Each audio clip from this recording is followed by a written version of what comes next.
It's the News of the Week, Tuesday edition, with your anchorman, Dennis Miller.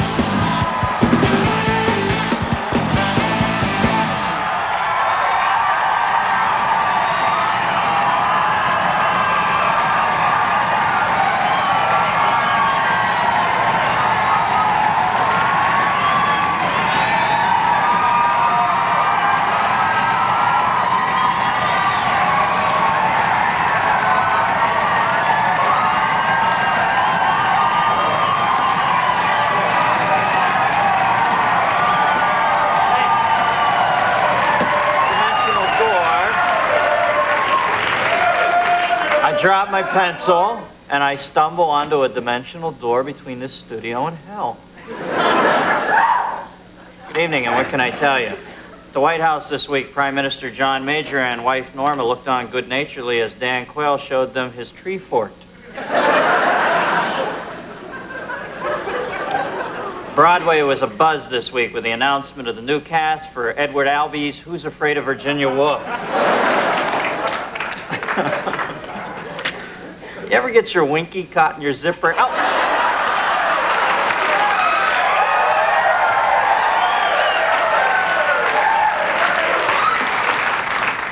At his press conference last week, President Bush called for an amendment to balance the budget, even though in his 4 years in office, he himself has never submitted a balanced budget.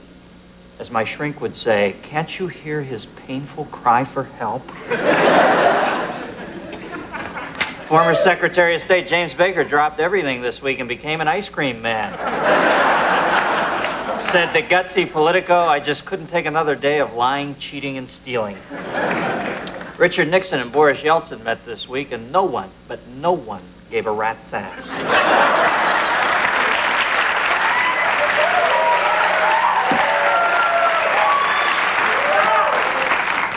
Undeclared presidential candidate Ross Perot may have finally shown his Achilles heel when he introduced his new wife at a Las Vegas press conference. During the press conference, Perot drew a star on each state he plans on buying. Need it, got it, need it, got it. Bill Clinton is submitting an agenda to Congress outlining what he would hope to accomplish in his first 100 days as president. Congress is expected to respond with a memo detailing what would happen if monkeys flew out of their butt. It's Wayne's joke!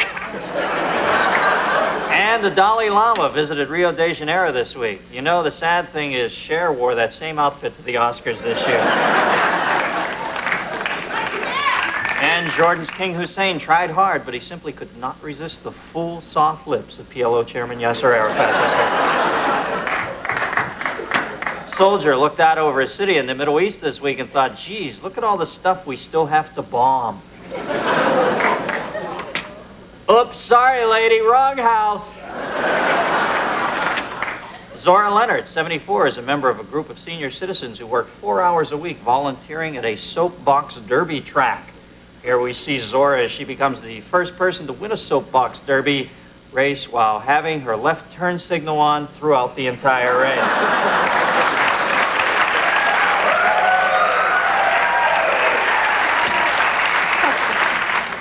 And the new Chrysler Pitbull airbag was announced this week. In the event of a head-on collision, a dog pops out of the steering wheel and the driver is so afraid he backs away from the windshield.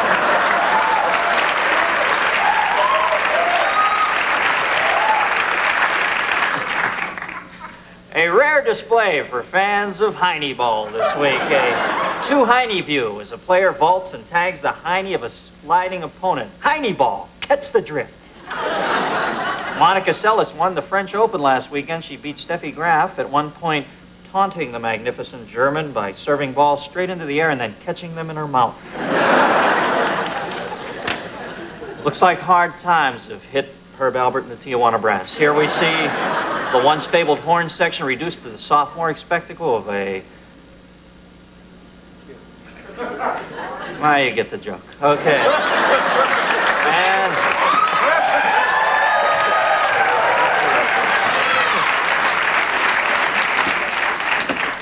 beginning was the only good part. Thomas Harkenrider showed off his 1971 Triumph Stag this week which he has taken 2 years to restore. Harkin Ryder later became incredibly depressed when he realized he was too fat to get in the car. Smallest woman in the world got her prayers answered this week when she received one of the first new Elvis stamps.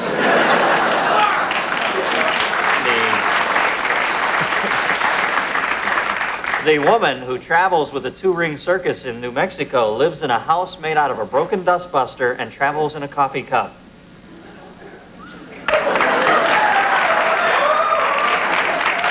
See, that goes right back to the Herb Alpert show.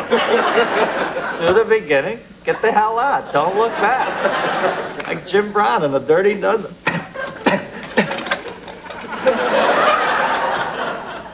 And finally, after complaining of headaches this week, Vice President Quayle had a routine checkup. Doctor said the x-rays showed that nothing was wrong with his incredible body. Guess what? That's it. I'm gone.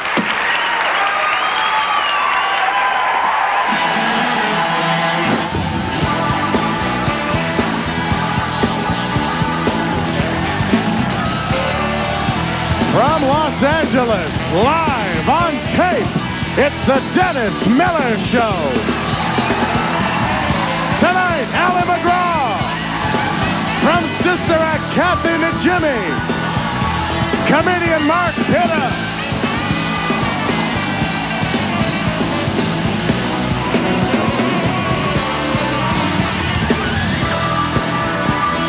This portion of the Dennis Miller Show is brought to you by Tartar Control Crest, the dentist's choice to help keep your teeth tartar-free.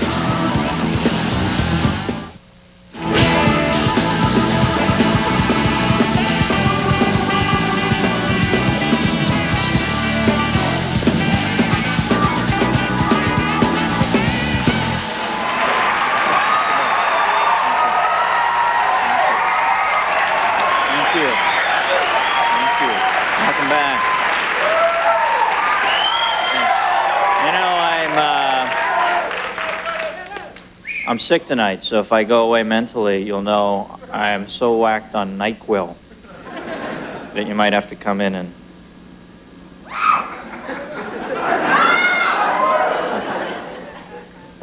All right.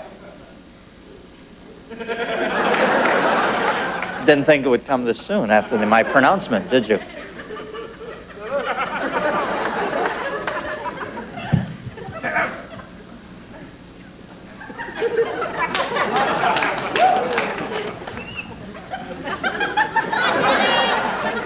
Okay, I'm good now.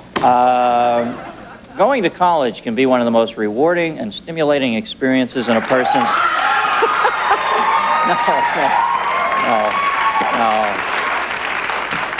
I didn't say junior college. I'm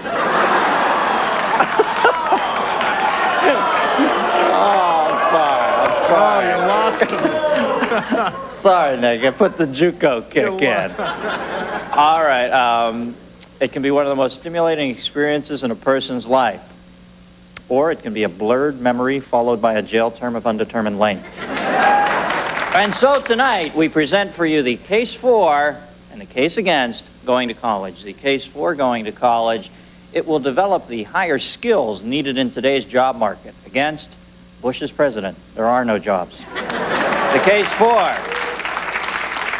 it expands your mind. Against, you expand your mind all the way into the medical tent at the Spring Dead concert.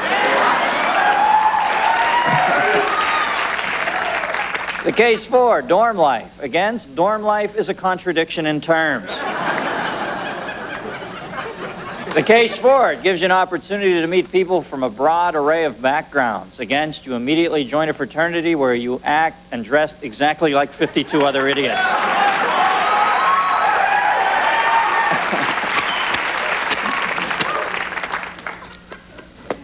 I was in a, what was it called? Fraternity. You were a frat man? Yeah, it was called, yeah, I'm not one of those lifers. It was something I did to not get my ass kicked repeatedly. I think it was called Sigma Tau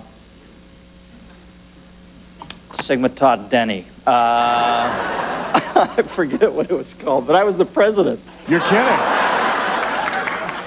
What was the hazing like? I got assassinated. Okay, The case for your education will help you throughout your life. Against, Algebra 2 is useless when you try to fashion a coat hanger into a tool to get into your locked car.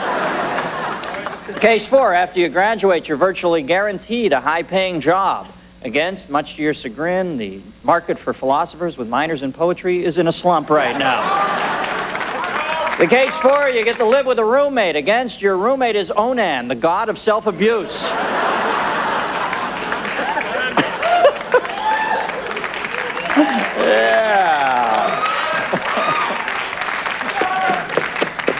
Oh, and finally, the case for going to college. Most collegians experience a sexual awakening. Against, yours comes while watching your roommate Joe play air guitar in his underpants. And that's the case for against. Oh, yeah. The party.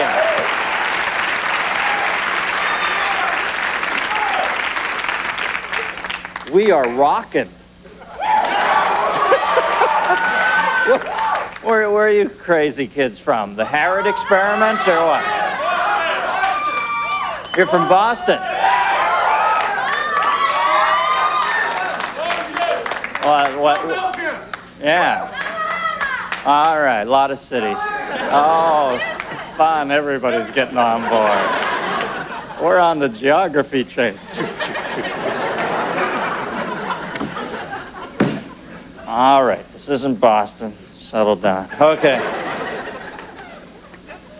How'd you guys get here on those Banachek kayaks or what? Right up the Charles Rivers, hang a hard left, you're here. Okay. My first guess, Nick, I'm telling you, the NyQuil has whacked me. It's beautiful. Keep an eye on me tonight. You might have to work my head.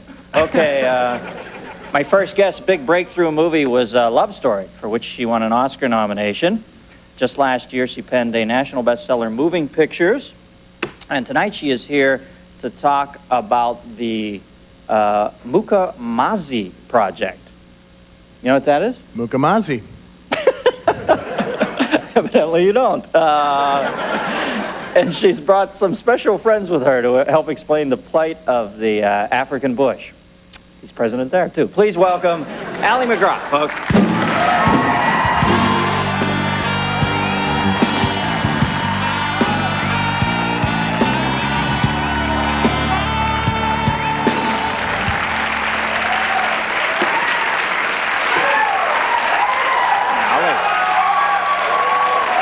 Sweetheart.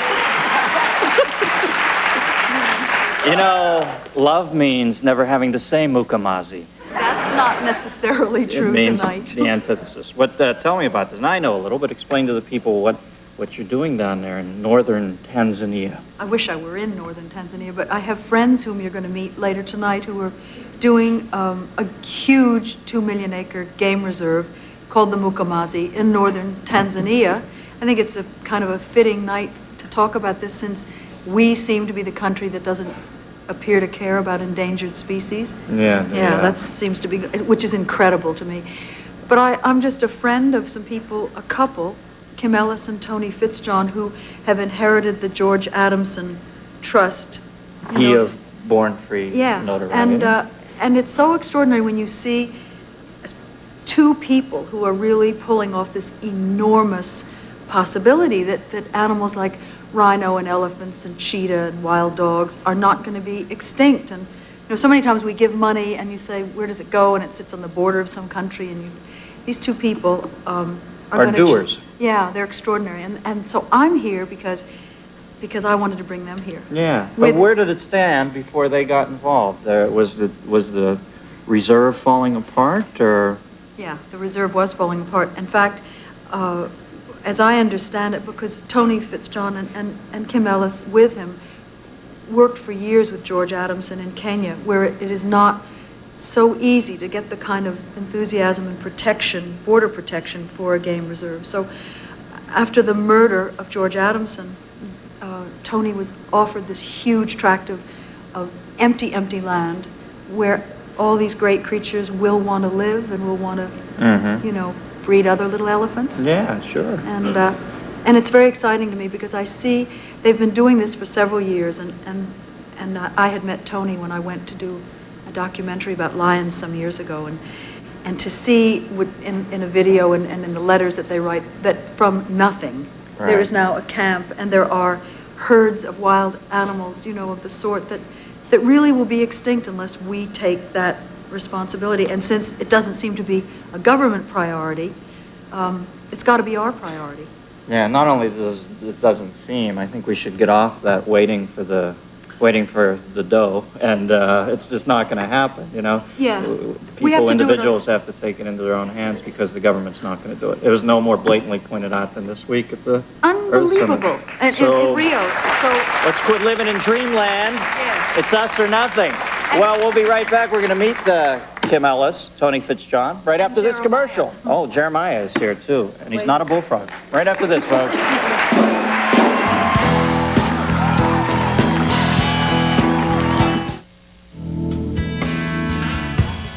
Wow, we had to keep the sounds down because the animals, quite frankly, were in the back, and when the big music came on, they were dancing too crazy, and we risked a lawsuit. Okay, they were really freaky. Tony's name should come first? How subtle was that? Okay, we're going to bring out now her two compatriots in this effort, Tony Fitzjohn and Kim Ellis, and... Jeremiah. Okay, Jeremiah.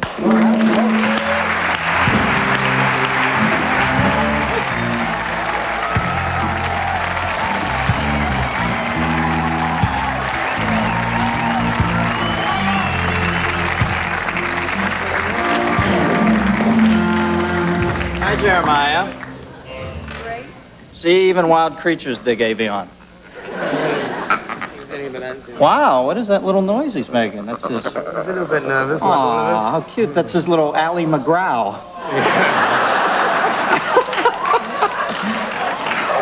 Hi, Jeremiah. I've never petted one. Great. It feels like a little lamb. Oh, I'm about to be mini-mauled. All right. Now, tell us more about the project, Tony. How do you stand right now, and what kind of support do you need from the people to keep something like this going? It's kind of minimal in the overall scope of things, isn't it? I mean, it's not millions and millions of dollars you need to do this. We need about $500,000 a year to keep going, and this is a project of habitat renewal and of putting animal species back that were previously indigenous in the area but have either been poached out or poisoned Was out. it completely poached out, or was there a drought there, or what was causing the... It had just suffered for years and years from overgrazing and lack of law and order and law enforcement. Well, obviously they can subsist on cardboard, which this is why it's only $500,000 a year. They eat 3x5 card. Or 4x6, sorry. They get arrested if you take it away. And Kim, now you're an LA girl, right?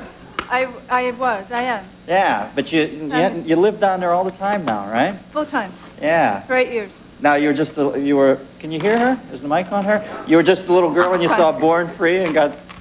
Basically, yeah. Born Free and several other, whether it was National Geographics to documentaries, whatever, anyone who interested me in Africa, I kept a little file on and followed it as I grew up, and always wanted to go to Africa and live in the bush. It made sense. It seemed the right thing to do. Far more important than a certain lifestyle, I thought. Yeah. Now, you kept in touch with Mr. Adamson, right? I did. Both Tony and George. I knew they had separate camps at the time because Tony had just moved to start his leopard camp when he started reintroducing leopards to the wild. So I wrote both of them separately, and they both answered me separately as well. Yeah. And they said, I told them of my plan several years in advance, and they said, come along. So when it got time, I had the money, and I went. And I never left, basically. Yeah, no remorse now. Oh, no, not at all. Yeah. It was the right thing to do. It's an important thing to do, I think. Your life feels much clearer down there? Well, it makes sense, you Yeah. know. Well, that's how everything works. parenthood is. We're just all part of that little chain, and it works. Yeah. It's just, there's really not much to say, but... Well, I would think something like this is akin to parenthood in a way. I mean, well, when will you be moving back this way? Wow. Well, it's a bit parenthood, but it kind of puts you in your place. Yeah. You're just one little bit of Cog. the bigger thing. Yeah. And the whole idea is to keep intact that bigger thing. And for things like this to stay where they belong, which is basically in that bigger place and where they were meant to be. Let him eat the cardboard. I'll definitely be winging from here on in. Of course, we're sitting here with Bobby and Jerry and Ryan O'Neal.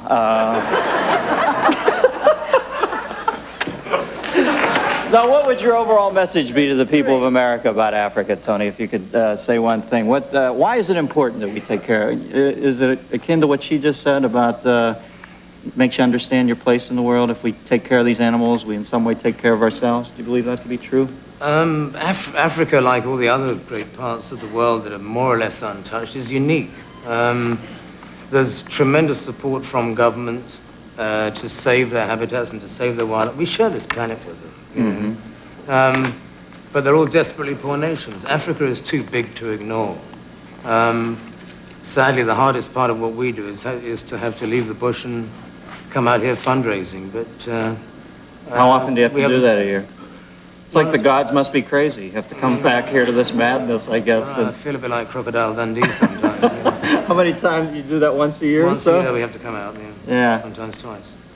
But it's a great privilege to be out there and doing all this, but we do need help. Right. They need around 500 G's, folks, which in the overall, you know, there's crazier amounts of money. I mean, that's pretty... Even $1, $5, it takes very little, really.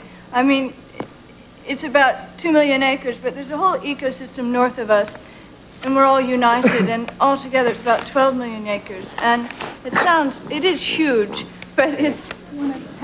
Allie, it is huge. Sure, what he wants to eat. I think it's mine. Wow. Yeah, bring him over here.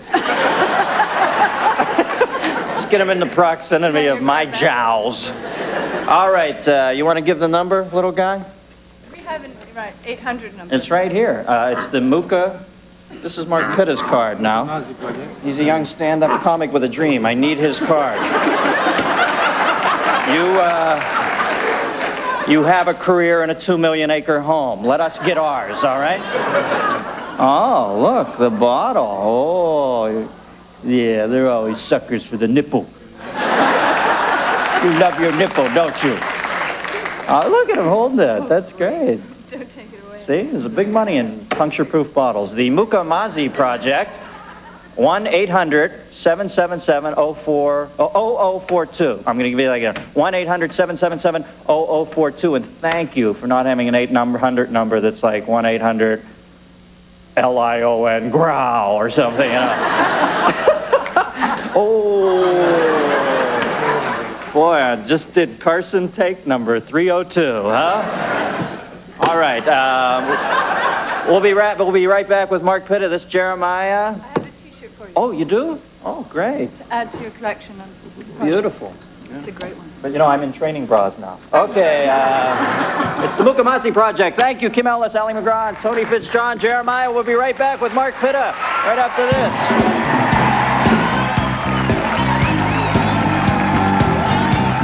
This portion of the Dennis Miller Show is brought to you by MasterCard. Master the moment with a card that's accepted in nearly 10 million places worldwide.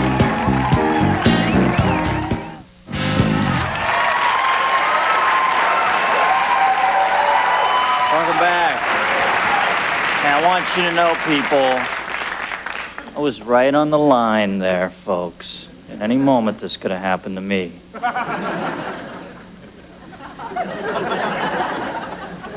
NyQuil lapse, Nick.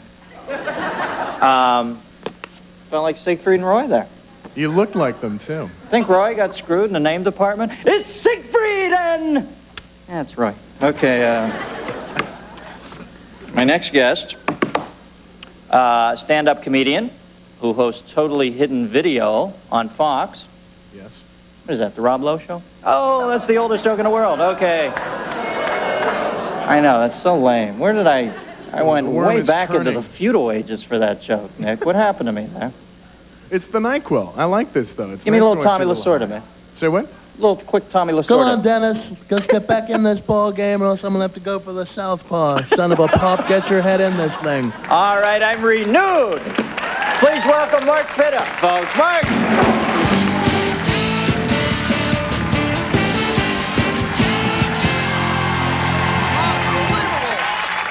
Thank you very much. Wow. I'll tell you. Woo! Good night. Thank you. No. I am still excited about last week. Did you vote? Yeah. So a lot of people didn't vote. It is so exciting to vote to me. I think it is. I mean, we wanted to change, and we got it, people. We got the young Elvis on the stamp. I think this is important. You know what? That comes out in January. I don't want to see the advertising for this stamp. Little animated Elvis face, you know. Come on, man, lick me. Come on. Come on, lick the back of my head, man. Make me all sticky. All right. It'd be great if you licked it and went, thank you very much. Hey. I know, I'm going to mail the letter to the wrong place just to get that return to sender right by his face. I think that would look good. Do you ever listen to Elvis songs on the radio? For some reason, they would always stop and start again. He always had that little break, like he talked that way at home. You know, hey, Priscilla, I'm gonna get me a piece of pie, apple pie. Out of all those National Enquirer headlines, my favorite was Elvis's ghost is haunting Graceland. Like what's he doing? Hanging around the hallways going, boo. It's like, ooh. Ooh. That's him, all right. When you sing to the car radio, do you get into the song so much you're oblivious to things around you? I was driving once. I swear to God, I'm into this song. I'm doing all the faces, you know. What a wicked game to play to make me feel this way. And I'm at this light, and two cars drive on either side of me, and the drivers are looking at me, but I still want to sing. So do you ever go that ventriloquist mode, you know? What a wicked thing to do. Let me dream of you and I wanna fall in love. I'm not singing, how you doing? I think rock bands should tour together based on their names, and that's it. Wouldn't it be more fun to have double bills like Talking Heads with Simple Minds? You know? Meatloaf and bread. Guess who? Who? You too? Yes. Sticks with Stones, very good. She said Stones, the rest of you went, oh. Let's play a little game. Give me a rock band, I'll try to match it with another band. Any rock band. REM with ELO, BTO, CCR. Kansas with Toto. Red Hot Chili Peppers with Ice-T. Hey. What's Madonna with Supertramp. Okay. Oh, man. Ooh. Heart with Air Supply. Okay. My favorites are Fine Young Cannibals with Missing Persons. The Beach Boys and UB40. Sex Pistols and Wham! And Milli Vanilli with The Pretenders. Yeah, I gave you that one. You can try this with movie titles too. Go to a video store sometime. Hey, how you doing? I'll take Bambi and the Deer Hunter. Okay. Alrighty. I'll take Jaws with A Farewell to Arms. And how about Big with She's Gotta Have It? That'll be good. Thank you. Do you ever go to the video store and just rent way too many movies for one night? What is that, like Dollar Day or something? You ever do that? You can never watch them all. The next day you watch that last movie and fast forward. Oh, man. They close in an hour. Oh, this looks good. And I always forget to return the movie on time. I found a movie under the couch. It was there 2 months. I tried to return it. The guy says, oh, you bought this, dude. That's your copy now, man. Great. Now I own Pumpkinhead. I can watch it whenever I want. And finally, I love to rent adult movies, take them home, and then record over them with The Wizard of Oz. Then return them. Just so you know, the next guy who rents it's thinking, when is this Dorothy chick gonna get naked? No, it's been... Whoa, wait, midgets. Here we go, midgets. Flying monkeys, this is good. Thank you very much. Good night, everybody. Welcome to the show.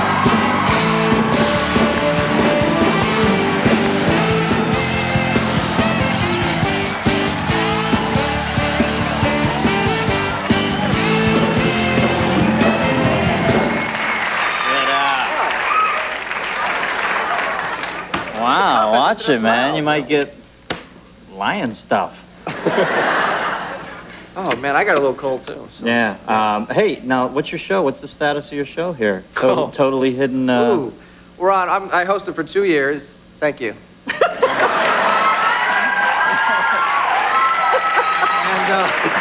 So what is it, like candid camera, right? It's exactly like candid camera. But they set them up a little, don't they? Yeah, we have people from the, your homes, write in and want to use us. But I'll tell you, we were on hiatus, which is another word for, hey, look for work.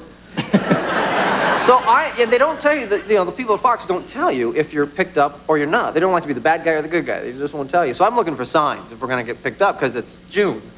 So I called them up. I called one of the heads of Fox straight through. I just got the red tape.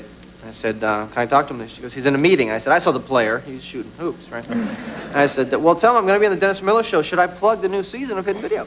They called back an hour later. They said, nah. Wow, that's not a good I'm sign. looking for work. That's not a good sign at all, no. Oh. So it's probably bad. Give me a quick Duvall, man. I need a little Duvall, a little Sean Penn. You do a great impression. I do Sean Penn's face. I don't do his voice. Okay. Okay, here we go. Sean Penn. To me, Sean Penn has a face like he's looking at a menu, hates the food. Right? It's like... Comedy. Just that easy. Comedy helper. And then, with a little adjustment, Yeah. you can go from Sean Penn into Robert De Niro. Just a little adjustment in your face. Let me show you.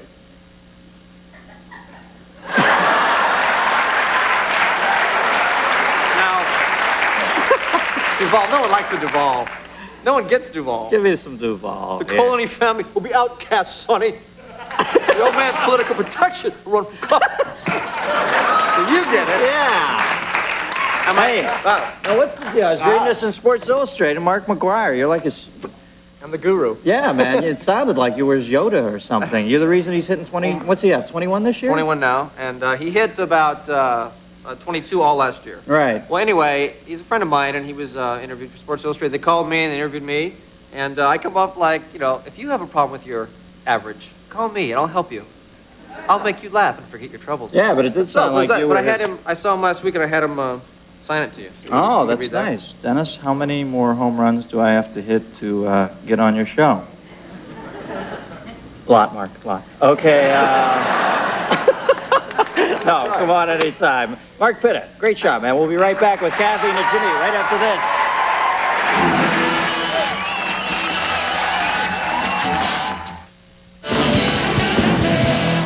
We're back. Yeah. We're back. Mark's going to stay out because I found out you're good friends with Ms. Najimy. Yeah. Tomorrow night, my guest will be Steve Allen. Musical guest, the Soup Dragons. Who should they tour with? They run your show, Cracker. Okay, Soup Dragons and Cracker.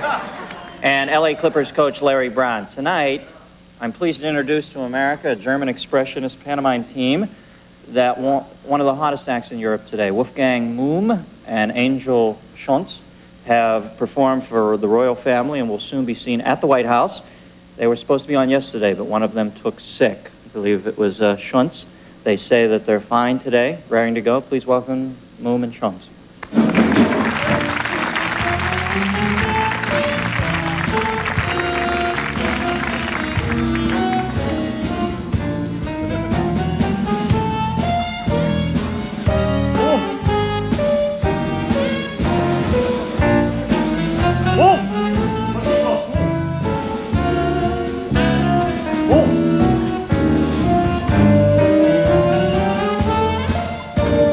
Move, are you okay? Oh my God, move.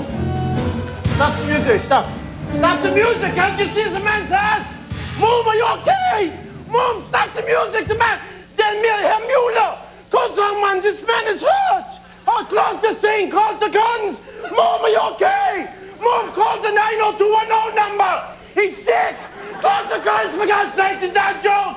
Move, move, move.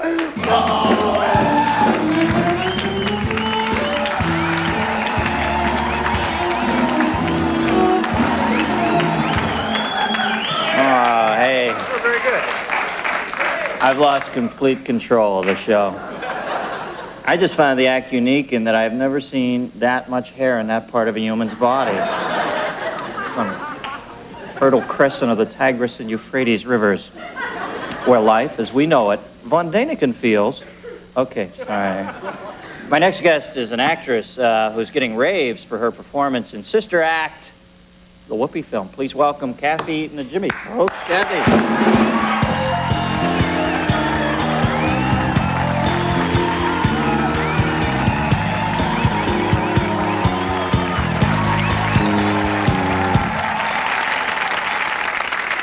Hey, Kath. Hello, Mr. Miller. Nice to see you. Are you Mark? Mark, how do you know Kathy? What's... New York. Met her through Paul Provenza, a friend of ours, and I've been a big fan of hers since that character you did, the antenna woman. There you go. Yeah, we don't want to bring that up. No, let's do it. You've never done that on TV. Antenna woman? The antenna. I have this friend, one of my friends, Susie, who she's at a party and she feels responsible for every single person there. Right. So the milkman comes in and she's really, she's totally, anyway. You want to do the antenna? Sure, okay. All right. So I went to the post office the other day, and I had to buy some stamps, and I didn't have enough change, so I had to use the stupid change machine, right? And, you know, I got the stamps, but it wasn't the kind of book I liked. So then I realized I left the bills at home. So anyway, so I finally went home, I forgot the stamps. Can you believe it? I'll tell you more, right? Yeah. Before we step right out of there. Well, that was where I first saw you too, Kathy and Mo. And Yeah, did you see? yeah, you do male characters too in there. Yeah, we do male and female and children and everything. Yeah. Yeah. How No. come you didn't come backstage and say hi to I'm me? not big at that. You know? No, I go backstage and I'm afraid I'll run into John Wilkes Booth. Now,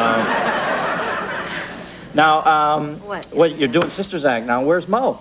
Mo is off doing her own thing. You know, we're done doing the Kathy and Mo show, and now I'm a big film star. Yeah, but you're gonna stay affiliated with Mo, aren't you? Yeah, we're writing a movie together, actually, for Hollywood Pictures. Tell me.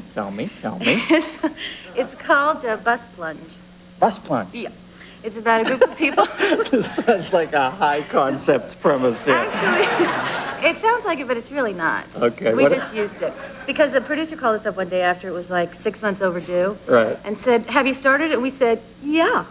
We started. And they said, what's it called? And just kiddingly, of course, we said, it's about a group of people on an island, and there's a movie star, and there's a professor, and there's a skipper, and it's called Bus Plunge. And he said, John, they've got a great movie called Bus Plunge with an aging movie star. We love it. No. He didn't even get it. We kept Bus Plunge, but it's about 3 groups of people that, it's about the reunion of this group of people on a bus a harmless bus plunge. And we follow their lives, and one story is about AIDS, and one is about a woman becoming successful and her partner not being able to handle it. And one is about a transsexual. So it's about a bus that goes over a cliff? Yeah. And then they have a reunion? Everyone's fine. It's like same time next gear. Yeah. Okay, hey, now for right in the moment, not a bad pull. Be gentle, be gentle. All right, we're going to talk about Sister Act. Things killing, isn't it? We got to take a commercial, but it's not. It's like 30 mil, 40 mil? Number 2. Cool. Okay, we'll be right back with Kathy Najimy right after this, folks.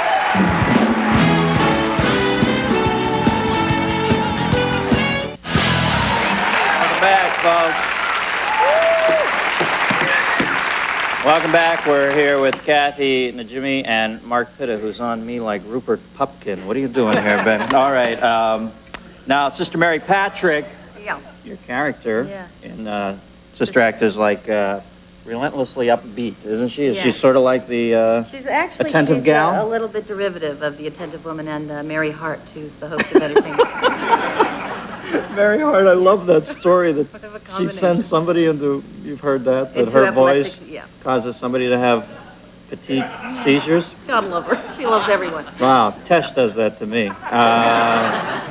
Now, we have a little clip here. You guys shot this in Reno, right? Some of it in Los Angeles, San Francisco, and Reno. Yeah. Now, I saw the trailer. You have all these nuns running around Reno. Yeah. Did they know you were stunt nuns, or did they think you were real nuns gone mad up there? I think they like to think we were real nuns because they all had to make a little comment, you know, because in between scenes we would be gambling and drinking and smoking and at the tables, and of course, the 400th person saying, "Oh, gonna quit the habit, sister?" You know, and you go. Yeah, that was original. T-shirts, But, God is my pit boss. What's the clip about here now? I think this is the one where we're teaching Whoopi how to make a rosary, Mm-hmm. and she asked me about my personality. Okay. Sister Act, let's look.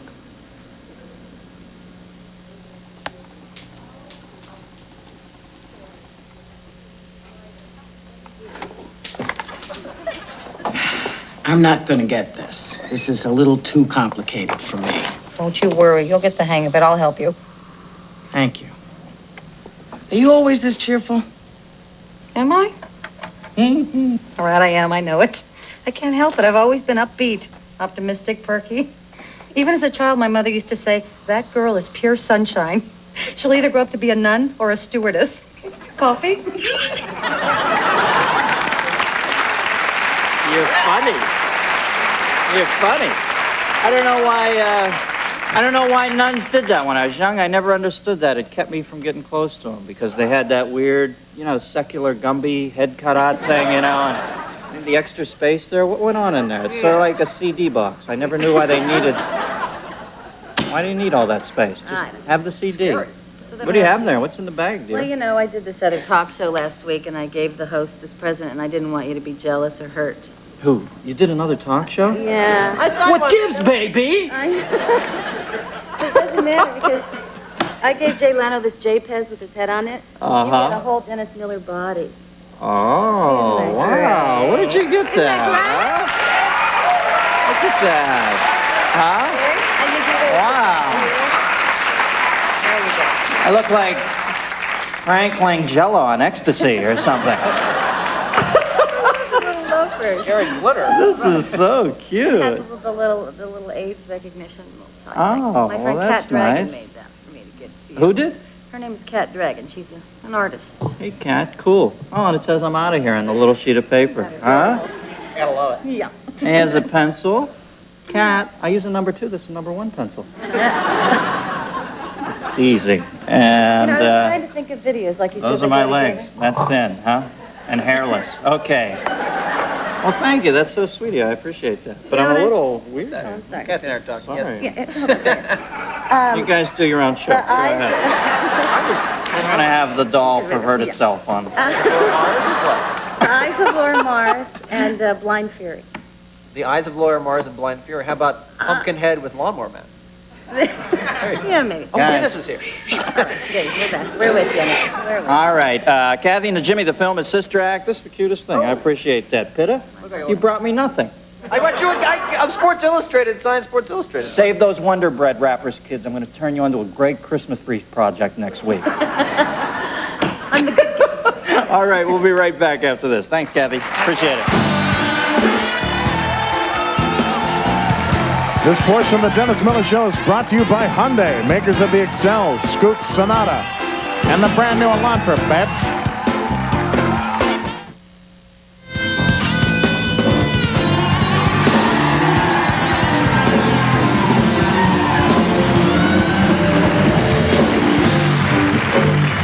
Well, thank you, folks. That's our show for tonight. I'd like to thank Ali MacGraw, Tony Fitzjohn, Kim Ellis, Kathy Najimy, Mark Pitta. And remember, folks, it's not the size that counts. It's what you do with it. Good night, teenagers.